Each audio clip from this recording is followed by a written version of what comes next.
But take a moment and tell the audience who you are, what you did, and how you got into the situation that you're in right now. Right. So I'm not a mercenary, right? Everybody wants to say I'm a mercenary. I'm a strategist. So let me give you the 30-second brief on my career. I've been a soldier since I was 17. Started in the Canadian Army, came to the American Army, went through several selections till I got to, I was in the CRIF, I was in JSOC units, the highest level. Half of my training is intelligence, however, so human intelligence. And while I was doing all of this, I'm so insane and such a crazy mercenary that I was able to build 3, fairly profitable real estate companies, one in Germany and two here in the United States. I did all these things because I was capable. I'm a capable person. I work hard and I have a very strong work ethic. Fast forwarding to when I leave the military, I get out and I start my company because at that time there's a lot of school shootings. I want to mitigate school shootings. It's a national problem, still is. And so I opened up it's more of a strategy company. I'm not a PMC. I don't take contracts like Eric Prince. I solve intricate problems. And I did this when I left the military. For instance, I had a team in Hurricane Maria. Maria hit Puerto Rico at half the island. And we protected essentially AT&T personnel who are trying to reestablish communication through the island. And so I use negotiation skills with local cartels and gangs to just basically have them not attack my people and reestablish these communication networks. Fast forward a little bit, I get recruited by the Trump administration under Schiller, who's a good friend of Donald Trump, as you know, and worked in the White House as head of White House operations. Now, here's the macro of it. This is the pond that the Trump administration was swimming in at the time. The Trump administration was embattled, as we're seeing now with all the documents with Christopher Wray and the FBI, who's bugging congressmen or senators like Hawley and so on and so forth. I think there were 8. That Russia collusion hoax was on the heels of the Russia collusion hoax, as well as the Mueller report, which the FBI agent who built my case, she was part of the Mueller report investigation. So all of this is connected. But the bottom line is there was a civil war going on in the White House. You had National Security Council, Mike Pompeo, Abrams, Gina Haspel, who were undermining the commander-in-chief's intent, President Trump's intent. And we see this today. It's still playing out. But back then, the CIA would do just enough to not, I guess, come under the ire of the president, especially in Venezuela.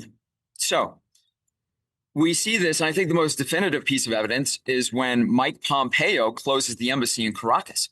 As you know, the CIA can't operate and can't do advanced intelligence operations without an embassy, without embassy support. And so when this embassy is closed, it greatly restricts the CIA's ability to do anything in Venezuela. This is by design, right? And so I am approached by the administration to facilitate the removal of Nicolás Maduro and the facilitation of fair and free elections.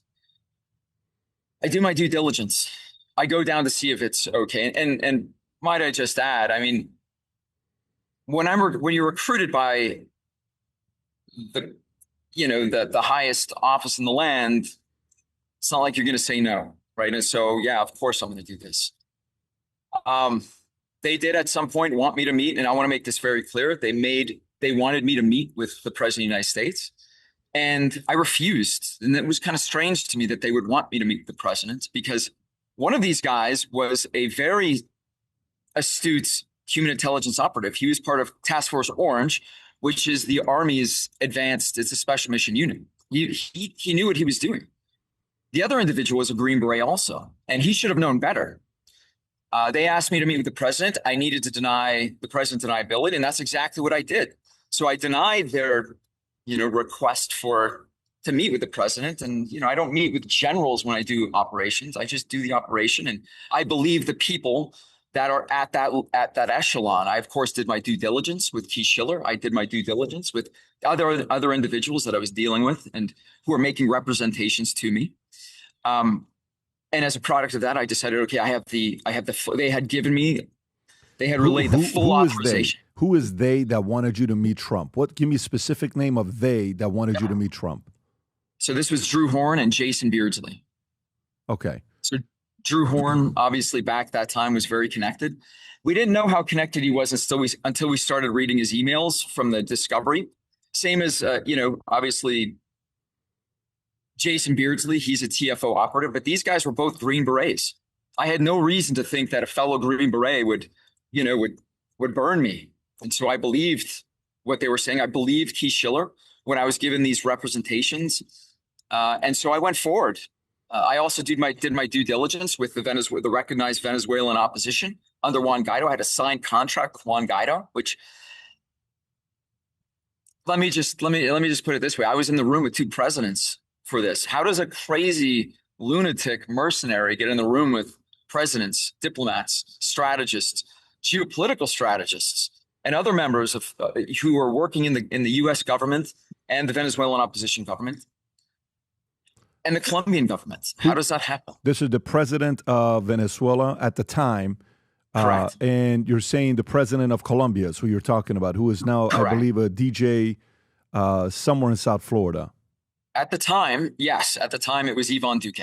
There's actually a really funny video where he lies on air. I went on W Radio, which is a prolific radio station all throughout South America. And I went on W Radio and I said, yeah, no, he met, I can't remember the specifics, but I had him on a cell phone call with one of the Venezuelan opposition, and we discussed terms.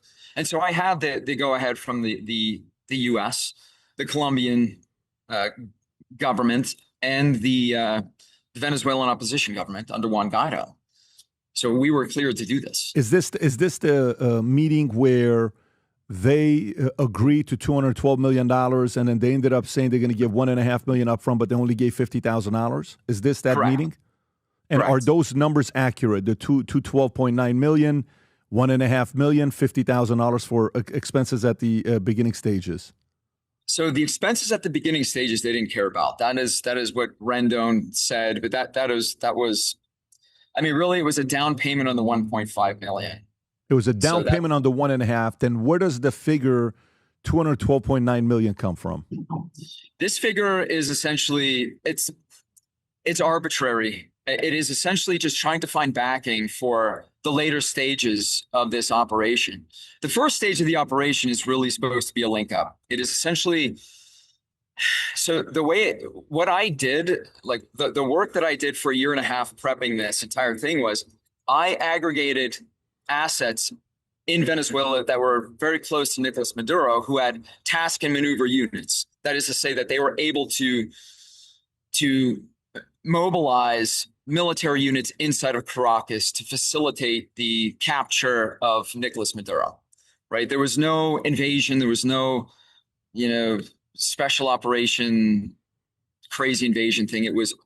This entire operation was designed to be a military coup where Venezuela essentially, and it's not really a coup.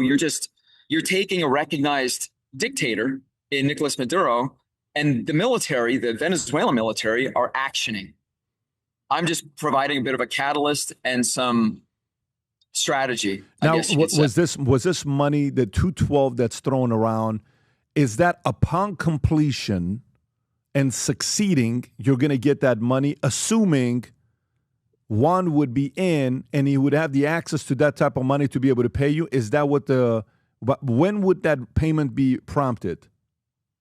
So this was another meeting that I had with, people in the White House. And it was made very clear to me that the money would flow once the first part was done. And the first part was quite simple. My plan called for three parts, right? The first piece was just to catalyze and to have these Venezuelan generals do the heavy lifting. To catalyze that, I needed to have a face-to-face with these guys to know that I was on the level, which this is not a playbook that I came up with. This is the playbook for successful regime change, I guess we want to call it, or whatever, like trying to oust dictators. And so I followed very simple, followed pretty strict set of rules when I did this. Ultimately, what would happen is Maduro would have either fled the country or been replaced, but really it was three individuals: Tariq al-Assami, it was Cabello, and it was Maduro back then. So really, the first part of the operation is to catalyze that change, have the Venezuelan military come in and remove the bad leadership. And then what ends up happening next is you have a counter coup. And this counter coup is where the money needs to start flowing. Drew Horn recognized this. He essentially, yes, the money will flow once this first part's done. Great. I wasn't worried about the money after the fact. Once the counter coup is complete, the counter coup basically is when you have other warring factions, which is largely opposition factions, or whoever else is going to be trying to take control once there's a power vacuum. I have enough money that I can basically align with the Venezuelan military and have some of my Americans come hit the ground and be able to provide mentorship and leadership to some of these, to the valid Venezuelan military. The third stage is really just reconstruction and humanitarian, right? And keying up for fair and free elections in Venezuela. This was the overall plan. This was never talked about in the news because, well. Got it. So who was going to be paying you the 212? Where would the payment come from? From whom? It was told to me that the United States. This would come from the U.S. Once this is done, the money will flow. This is what was represented to me several times by the individuals I was dealing with at the White House. This is the Drew Horn. These are the two names that you mentioned earlier, Drew Horn and Jason Beardsley, that promised that the money would come to you. And you believe them, that these guys, I should believe them, that the money is going to come from the White House. Yeah, well, it was Drew Horn, right? So Beardsley wasn't part of those conversations. He was part of other conversations, but not the money conversation. Don't you think if you're negotiating something that big and Drew Horn is not a decision maker, and Drew Horn was an aide to Pence, if I'm not mistaken, right? So if he's an aide to Pence,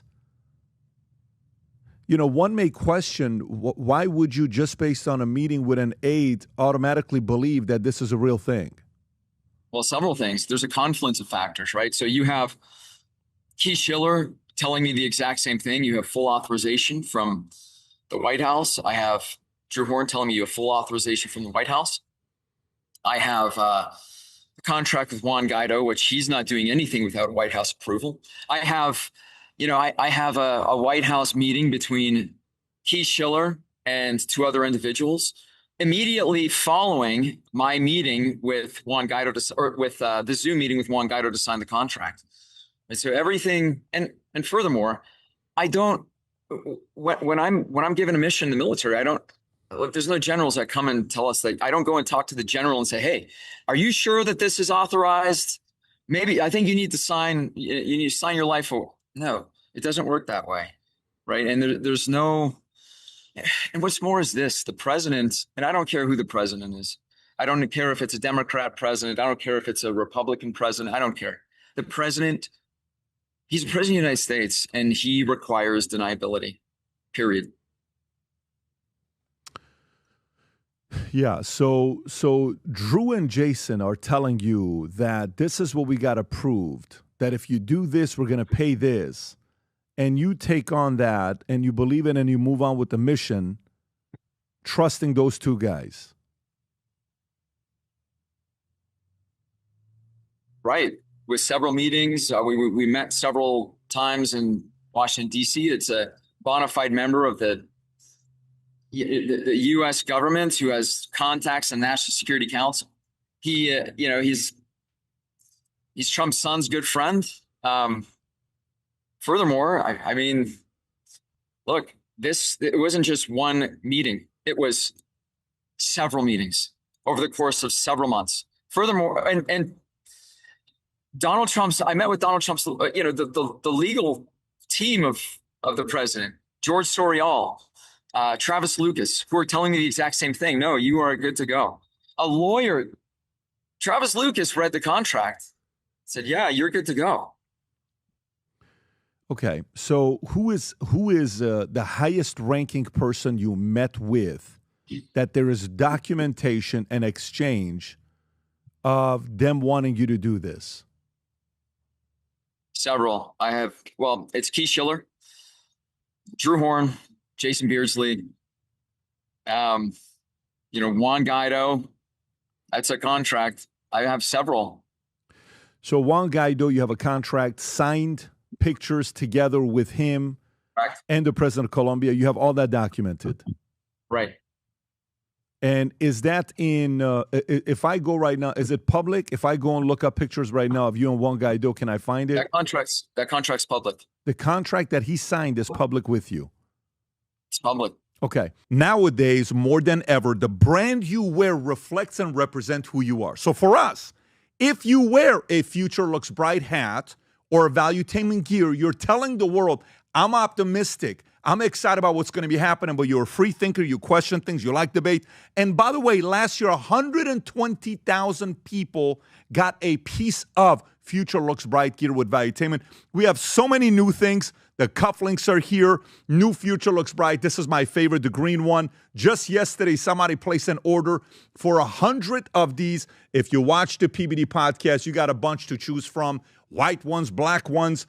If you smoke cigars and you come to our cigar lounge, we have this high quality lighter cutter and a holder for the cigars. We got sweaters with the Valuetainment logo on it. We got mugs. We got a bunch of different things.